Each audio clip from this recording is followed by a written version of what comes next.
예수님께서 십자가에서 죽으시기 전에 예루살렘에 입성하셨습니다. 예루살렘에 입성하셔서 약 한 주간을 그곳에서 보내셨는데, 이 한 주간 동안 예수님께서는 정말 여러 많은 내용들을 가르치기도 하셨고 또 여러 일들을 당하셨던 것을 복음서를 통하여서 우리는 보게 됩니다. 아마 이 한 주간이요, 예수님의 생애 가운데 아마도 인간적으로 생각해 볼 때는 예수님은 십자가를 눈앞에 둔 이 시점, 즉 일주일 동안 가장 많은 상처들을 받으셔야만 했을 것입니다. 그중 가장 치명적이고 쓰라린 상처는 뜻밖에도 어디로부터 찾아왔냐면 3년 동안 내내 같이 동고동락하면서 다녔던 제자들로부터 받은 상처였습니다. 예수님은 제자 가운데 한 명이었던 가룟 유다에 의해서 배신을 당하게 되고 팔리게 됩니다.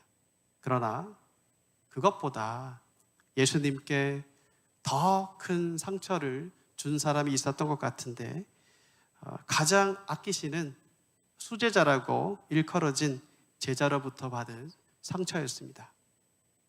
우리가 읽은 본문은 그 사건을 우리 가운데 소개해 주고 있습니다. 예수님께서는 가룟 유다의 배신으로 지금 체포되어서 끌려가는 과정 가운데 있습니다.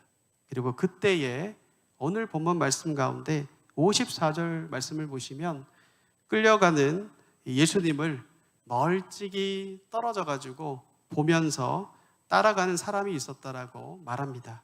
그 사람은 바로 우리가 잘 아는 것처럼 베드로입니다. 여러분, 왜 베드로는 지금 체포되어 가지고 끌려가시는 예수님으로부터 이렇게 거리를 멀리 뛰고 떨어져서 그분을 따라갔던 것일까요? 그것은 나는 지금 끌려가고 있는, 체포되어 가지고 대제사장의 집으로 끌려가고 있는 이 예수와는 아무런 상관이 없다. 그리고 단지 나는 무슨 일이 일어났는지 궁금해서 따라가는 것뿐이다 라는 것을 은연중에 드러내고 싶었기 때문에 그는 바짝 붙어가지고 따라가는 것이 아니라 멀찍이 떨어져가지고 마치 이 사람을 나는 알지 못한다 라는 것을 보여주기 위해서 그렇게 따라간 것이었습니다. 그러나 여러분, 사실 우리가 아는 것처럼 다른 제자들은 다 예수님께 그렇게 대하더라도 베드로만큼은 이래서는 안 되는 사람입니다. 베드로는 3년 동안 예수님을 굉장히 충성스럽게 따라다녔고 예수님도 이 베드로를 누구보다도 신뢰하고 신임했습니다. 예수님께서는 다른 사람들과 제자들이 보는 앞에서 이 사람은 베드로다. 이 베드로의 고백 위에 내 교회를 세울 것이다. 음부의 권세가 그것을 이기지 못한다 라고 이렇게 공개적으로 베드로를 신임한다는 것을 말씀해 주셨습니다. 그리고 베드로의 장모가 중한 열병에 걸렸을 때에도 예수님은 즉시 그 병을 고쳐주셨고 언제나 중요한 곳에 갈 때는 꼭 빼놓지 않고 데리고 다녔던 사람이 바로 베드로였습니다. 여러분, 그런 사람이라면 마땅히 어떻게 해야 할 것 같습니까? 예수님이 이렇게 체포되시고 예수님이 이렇게 붙잡혀가지고 끌려가면 그 앞에서 가로막고 소리를 지르고 못 붙잡아 가게 해야 마땅할 것 같은데 지금 베드로는 너무나 다른 모습을 보이고 있는 것이죠. 저 사람하고 난 아무 상관이 없다라는 것을 마치 보여주려는 듯이 멀찍이 떨어져 가지고 지금 예수님을 따라가고 있습니다. 잠시 후에 예수님이 신문을 받으시려 끌려간 대제사장의 집에 도착을 했고 베드로도 그곳 가운데 도착을 합니다. 마당에 들어가서 모닥불이 있는데 거기서 베드로는 불을 쬐고 어떠한 일들이 일어나는지를 계속해서 주시하고 있었습니다. 모닥불 옆에서 불을 쬐고 있었으니까 밤이지만 그 빛으로 인해서 베드로의 얼굴이 어느 정도 드러났던 것 같습니다. 그래서 지나가던 한 여종이 불빛에 비친 베드로의 얼굴을 알아보고 이렇게 말했습니다. 이 사람도 저 예수를 따라다닌 사람입니다. 그때 베드로가 발끈하면서 이 사람아, 사람 잘못 봤네. 나는 저 사람을 알지 못한다 라고 첫 번째 부인을 했습니다. 잠시 후에 다른 사람이 지나가다가 또 베드로의 얼굴을 보았습니다.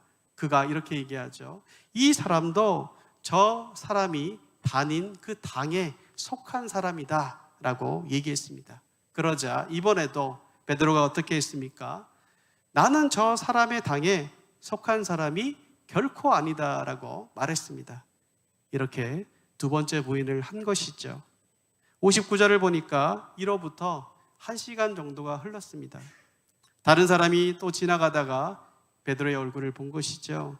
그리고 그는 자신 있게 이렇게 말했습니다.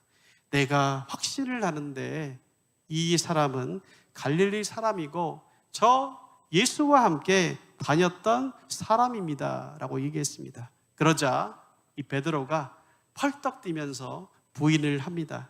나는 저 사람이 전혀 누구인지 알지 못합니다. 나는 당신이 무슨 말을 하는지 잘 모르겠습니다 라고 마지막 세 번째 부인을 했습니다. 병행 본문인 마태복음 26장 74절 말씀하고요, 마가복음 14장 71절을 보시면 베드로가 이때 마지막으로 부인했을 때 어떻게 부인했냐면 저주하고 또 맹세하면서 부인했다라고 기록이 되어 있습니다. 여러분, 여기서 저주했다는 말은요, 예수님을 저주했다는 말은 아니에요. 예수님을 저주했다는 말이 아니라 베드로 자기 자신을 저주했다는 말입니다. 쉽게 말하면 이런 표현입니다. 내가 예수를 알고 내가 그의 당에 속한 사람이고 내가 또 그와 함께 다닌 사람이라면 뭐라는 얘기예요? 나는 사람이 아니고 나는 짐승 새끼입니다. 이런 뜻입니다. 이렇게 얘기하면서 상대방에게 나는 그 사람과 아무런 상관이 없다라는 것을 납득시키기 위해서 이렇게까지 강하게 말을 한 것이었습니다. 베드로는 지금 3년 동안 가장 가까이에서 예수님의 말씀을 듣고 또 예수님의 행하신 이적을 다 보았고 그의 입술의 고백 가운데 주는 그리스도시요 살아계신 하나님의 아들이다 라는 고백도 했었는데 지금 이 순간만큼은 베드로는 예수님을 철저히 하게 부인했고 또 예수님을 배반했고 깊은 나락까지 떨어져 버린 것을 우리는 보게 됩니다. 우리가 익히 아는 본문이죠. 사실 잘 아는 본문인데 이 본문의 말씀은 우리에게 무엇을 말하려고 하는 것일까요? 보통 우리는 이 본문을 읽고 이 본문을 묵상할 때 어디에 초점을 많이 맞추냐면 베드로의 실패에 초점을 많이 맞춥니다. 그래서 너희는 베드로 같이 이런 짓을 해서는 안 된다. 베드로 같은 사람도 넘어졌는데 너희들도 마귀로 인해서 넘어지지 않도록 정신을 차려야 한다라고 교훈을 얻곤 합니다. 그러나 여러분, 꼭 이 내용만, 이런 교훈만 이 내용 가운데서 우리가 얻을 수가 있는 것일까요? 그렇지 않습니다. 계속해서 본문을 보시면 이 본문이 말하고 있는 더 중요한 핵심과 의도가 다른 것에 있다는 것을 우리는 확인할 수가 있습니다. 여러분, 이어지는 사건을 보면 마지막으로 베드로가 세 번째로 부인했을 때 어떤 일이 일어났습니까? 닭 우는 소리가 들렸다라고 말합니다. 그리고 닭 우는 소리가 들리자 베드로가 어떻게 했습니까? 62절이죠. 뭐라고 얘기하죠? 밖에 나가서 뭐 했습니까? 심히 통곡하니라 라고 얘기합니다. 베드로가 예수님을 세 번째 부인할 때 닭이 동시적으로 울었습니다. 베드로의 마음이 그 소리를 듣고 어떻게 됐냐면 무너져 내리는 것이죠. 그는 주체할 수 없는 슬픔과 죄책감을 견디지 못하고 밖으로 뛰쳐나갑니다. 그리고 심히 통곡했습니다. 눈물이 하염없이 흘러내렸습니다. 신학자들은 베드로의 이 통곡에 대해서 일치한 의견을 보입니다. 그게 뭐냐면 베드로가 지금 문 밖에 나와가지고 통곡했다는 표현은요, 참회에 대한 극적인 표현으로 참된 회개를 했다는 증거로 봅니다. 베드로는 눈물을 흘리면서 돌이켜서 하나님께 진정으로 회개했던 것입니다. 여러분, 오늘 본문의 의도는 베드로가 얼마나 나쁜 사람인가, 그리고 베드로가 얼마나 배은망덕한 자인가, 타락한 사람인가, 너희는 이와 같이 타락하지 마라, 너희는 이와 같이 배신하지 마라, 여기에 있는 것이 아닙니다. 베드로의 실패 가운데 초점이 있고 중심이 있는 것이 아니라 베드로의 회개와 통곡과 그의 돌이킴, 그리고 회복에 초점이 있는 것입니다. 성경은 그 얘기를 하려고 한 것이고, 그리고 질문을 던지는 것이죠. 베드로가 이렇게까지 철저하게 배신하면서 나락에 떨어졌는데 어떻게 그가 다시 밖에 나가서 통곡하고 회개하고 돌이키는 것이 가능했는가? 베드로에게 이런 회복의 역사가 어떻게 일어날 수가 있었는가? 그것을 본문이 말하고 싶어 하는 것입니다. 결론부터 말씀드리면 베드로가 이렇게 회복할 수 있고 하나님께 돌아갈 수 있고 그렇게 돌이킬 수 있었던 그 결정적인 이유는요, 베드로에게 눈꼽만큼도 있지 않았습니다. 베드로의 심성이 착하거나 또 일만의 죄책감이 있어가지고 그런 것이 아니었습니다. 어느 것도 베드로 쪽에는 원인이 있지 않습니다. 그것을 어떻게 우리가 알 수가 있습니까? 오늘 본문이 그것을 명백하게 우리 가운데 알려주고 있기 때문입니다. 여러분, 어떻게 베드로가 이렇게 나가가지고 눈물을 흘리면서 통곡하면서 회개하면서 그가 배신으로 인해 나라고 떨어졌음에도 이렇게 다시 일어날 수 있었습니까? 61절을 보시면요, 뭐라고 얘기하냐면 생각나는 것이 있어서 그랬다라고 말합니다. 무엇이 생각난 것입니까? 예수님이 하신 말씀이 생각났습니다. 정확하게 따져보면요, 이렇게 됩니다. 베드로가 세 번째 부인을 했을 때 그와 동시에 닭이 웁니다. 그리고 누가복음서에만 독특하게 한 가지 표현이 더 나오는데 그게 뭐냐면 61절을 보시면 뭐라고 얘기하죠? 그때 예수님께서 돌이켜 누구를 봤어요? 베드로를 바라보셨다라고 얘기합니다. 예수님과 베드로가 눈이 마주친 거죠. 여러분, 예수님께서 돌이켜 바라봤다라고 얘기하고 있기 때문에 예수님이 어떠한 의도를 가지고 베드로를 바라본 것이 분명합니다.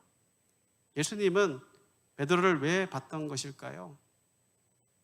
너무나 괘씸해가지고, 아니 네가 나에게 어떻게 그럴 수가 있냐, 다른 사람도 아니고 너가 나에게 어떻게 세 번이나 부인할 수 있냐, 그런 마음을 담아가지고 째려보시기 위해서 지금 베드로를 응시하신 걸까요? 그렇지 않습니다, 여러분. 제가 읽어보고 묵상하고 또 주석을 찾아보고 학자들의 의견을 본 결과 한 가지 결론에 도달합니다. 그를 정죄하기 위한 눈빛이 아니에요. 그를 세우기 위해 그를 본 것입니다. 베드로를 보면서 성경에 나오지 않지만 예수님께서 눈빛으로 이렇게 얘기하셨던 것 같아요. 베드로에게 다 안다. 내 마음을 다 안다. 내가 지금 직전에 나를 부인했지만 네 마음의 상태가 어떤지 나는 다 안다. 너 믿음을 굳게 해라 라고 눈빛으로 얘기하신 것 같아요. 그랬을 때 예수님께서 하신, 예전에 해주신 말씀이 이 베드로에게 생각이 났다라는 것이죠. 그 말씀이 무엇입니까? 61절에 보니까 주께서 돌이켜 베드로를 보시니 베드로가 주의 말씀 곧 오늘 닭 울기 전에 내가 3번 나를 부인하리라 하신 그 말씀이 생각났다라고 얘기하는 것이죠. 여러분, 예수님은요, 사랑하는 제자였던 베드로가 3번 부인할 것을 이미 미리 오래전부터 알고 계셨습니다.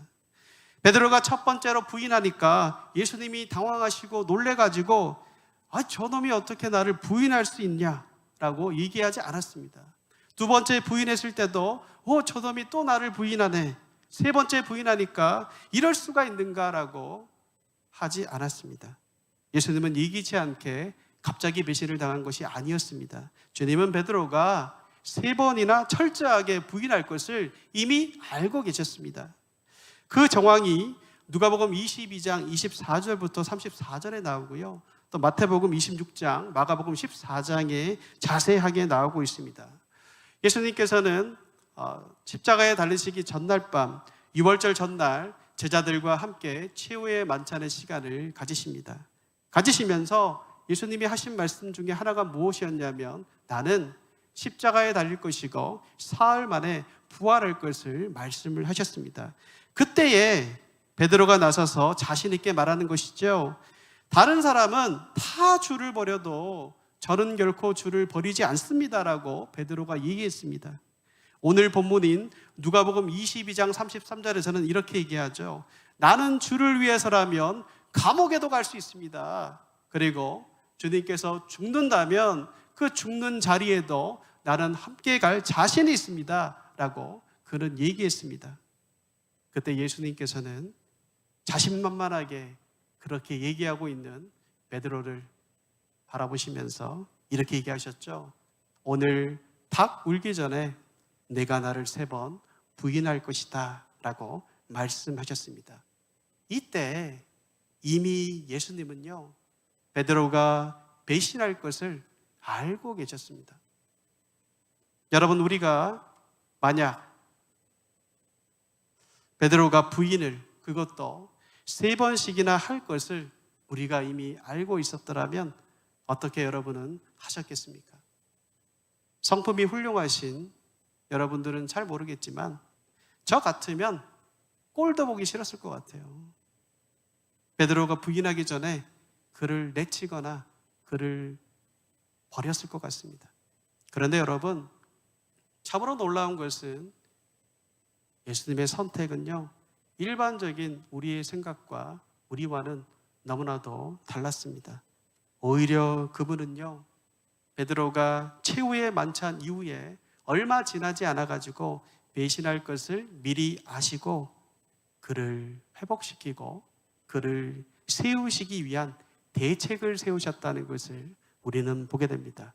그것이 바로 어느 말씀이냐면 누가복음 22장 31절과 32절 말씀입니다. 성경을 한번 볼까요? 누가복음 22장 31절부터 32절 말씀입니다. 이렇게 얘기하죠. 시몬아, 시몬아. 여러분, 이 말씀을 우리가 읽을 때 기억하셔야 될 것은 베드로가 배신할 걸 이미 아신 상태라는 거예요. 그때 이렇게 얘기하셨어요. 시몬아, 시몬아, 보라.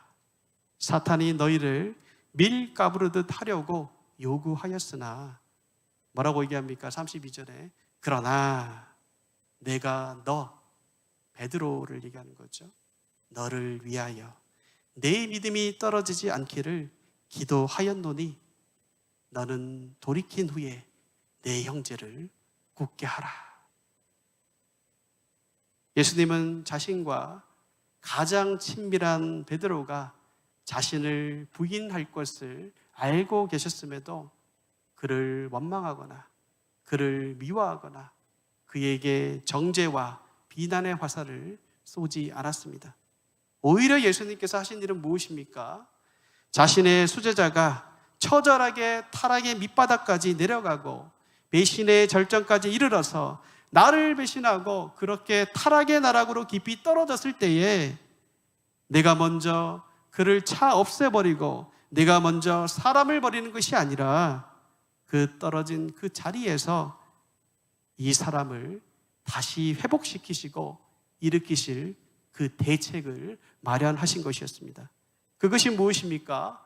바로 그의 믿음이 떨어지지 않기를 기도하신 것이고, 또한 돌이켜서 회개하고 내 형제를 굳게 할 것을 당부하셨던 것입니다. 이것이 바로 예수님께서 세우신 대책이었습니다. 이 예수님의 말씀이 생각나기 위하여 예수님은 어떻게 하셨냐면 심지어 닭 우는 소리까지 동원하셨습니다. 닭 우는 소리가 들렸을 때 또한 예수님께서 그를 연밀의 눈으로 바라보셨을 때 당연히 베드로에게 어떤 말씀이 생각났겠습니까? 내가 나를 닭 울기 전에 3번 부인할 것이다 라는 이 말씀도 기억났겠지만 최후의 만찬 자리에서 하셨던 말씀, 이 말씀도 생각났을 겁니다. 내가 너의 믿음이 떨어지지 않기를 위해서 기도한다. 너는 돌이킨 후에 형제를 굳게 해라. 예수님께서는 넘어진 베드로가 다시 회개하고 돌이킬 수 있도록 이렇게 그 실마리를 이렇게 만들어 놓으셨던 것입니다.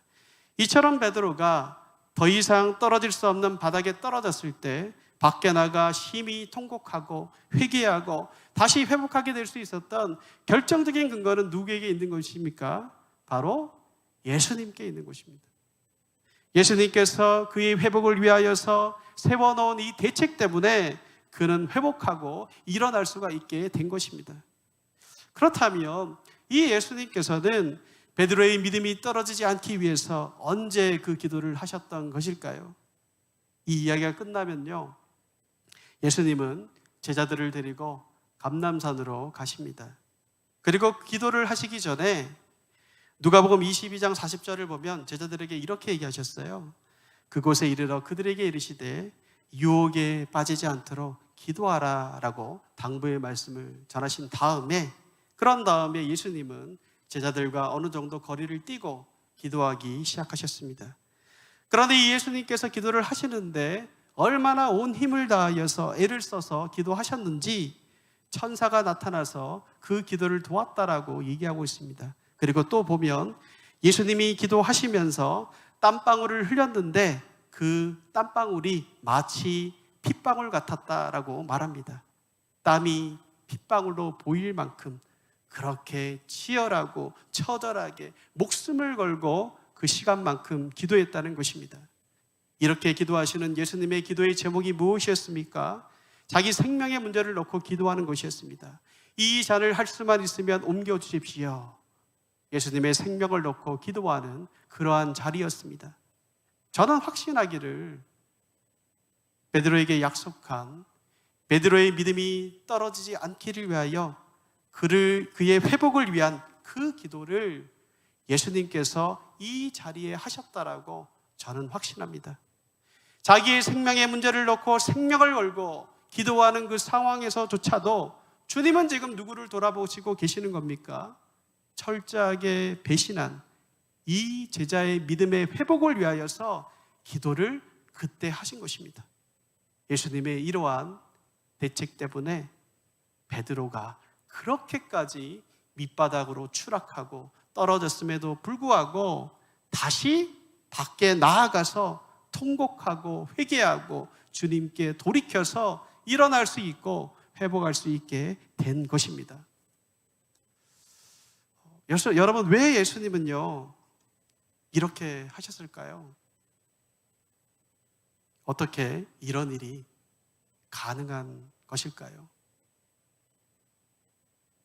은혜가 아니면 설명이 될 수가 없습니다. 이것이 바로 포기하지 않으시는 주님의 은혜인 것입니다.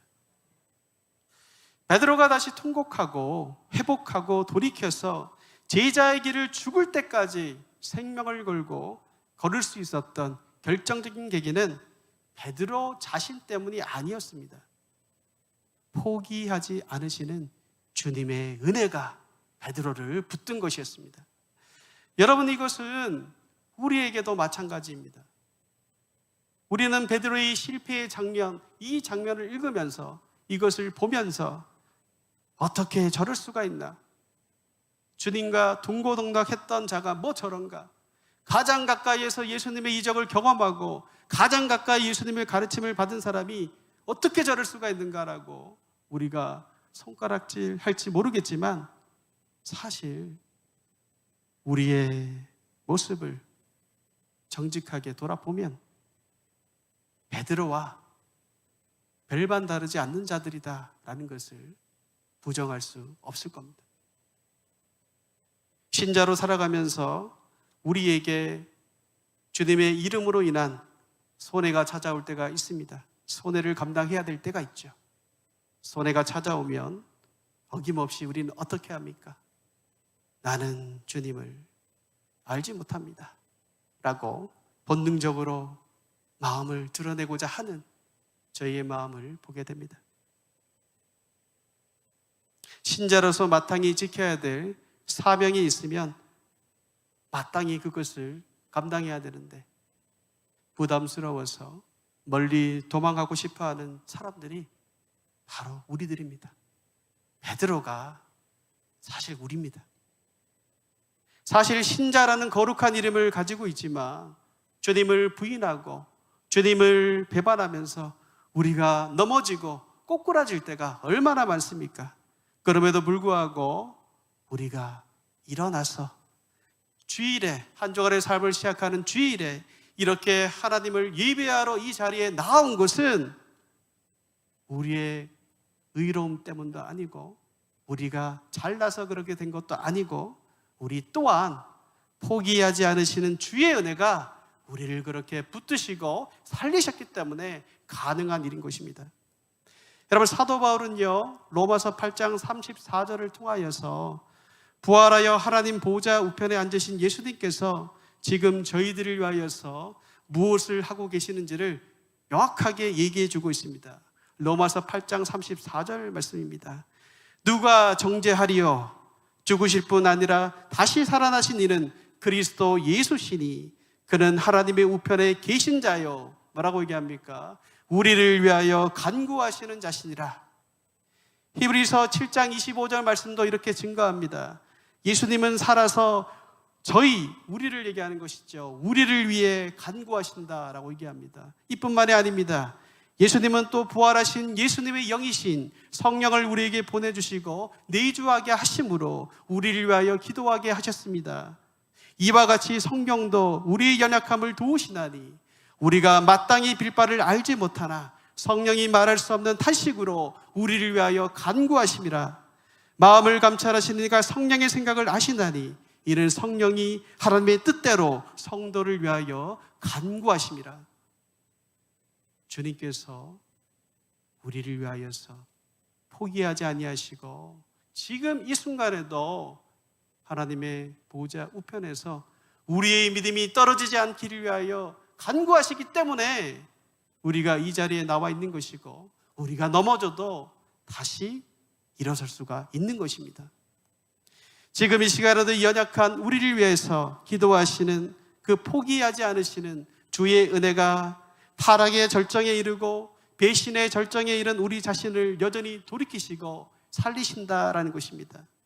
신자답게는 턱없이 모자라게 죄에 넘어지고 때로는 악에 이끌리고 길 모퉁이에 어디에선가 방황하고 헤매면서도 우리가 여전히 성도라는 명패를 달고 한 발자국씩 그대로 나아갈 수 있는 것은 그리스도 예수의 날까지 우리를 포기하지 않으시는 그 주님의 은혜 때문인 것입니다.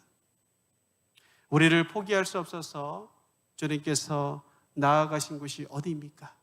바로 십자가입니다.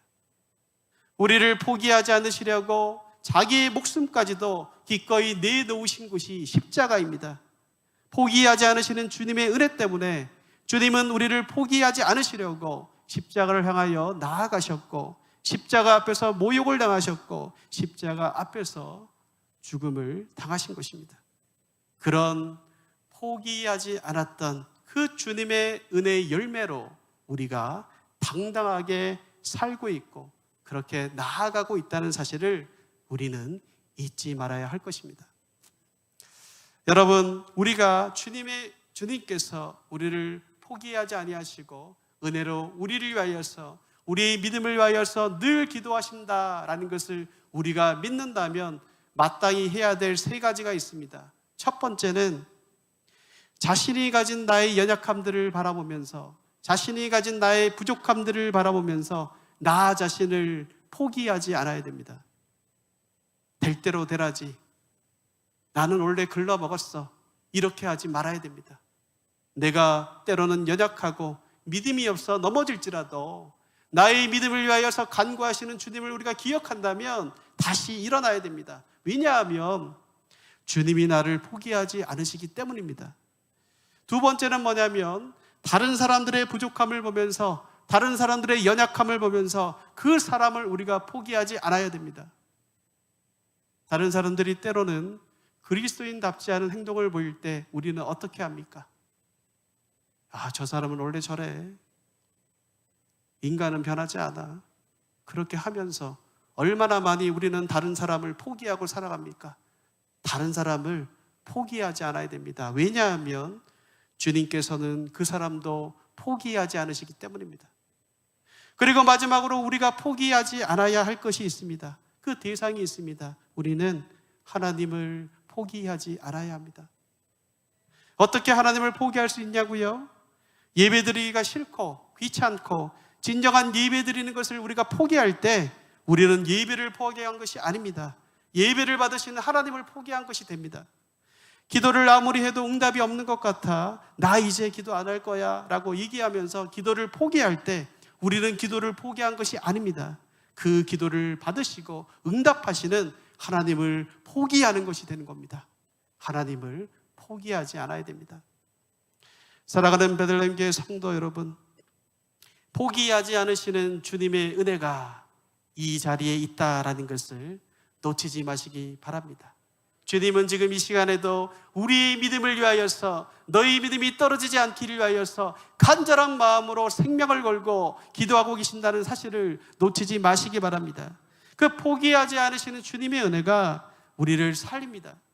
포기하지 않으시는 주님의 은혜가 주님의 십자가에 나아가게 만들고 십자가에 죽기까지 우리를 붙잡게 하신 것입니다. 이 은혜가 우리를 항상 붙잡고 우리와 함께 있는 줄을 기억하시고 오늘 주일 한 주간을 시작하면서 용기를 내시기 바랍니다. 그리고 담대하게 신자로서의 거룩한 삶을 살아가는 그 신앙의 길을 다시 걸어갈 수 있는 오늘 이 한 주가 되기를 주님의 이름으로 간절히 축원합니다. 함께 기도하겠습니다.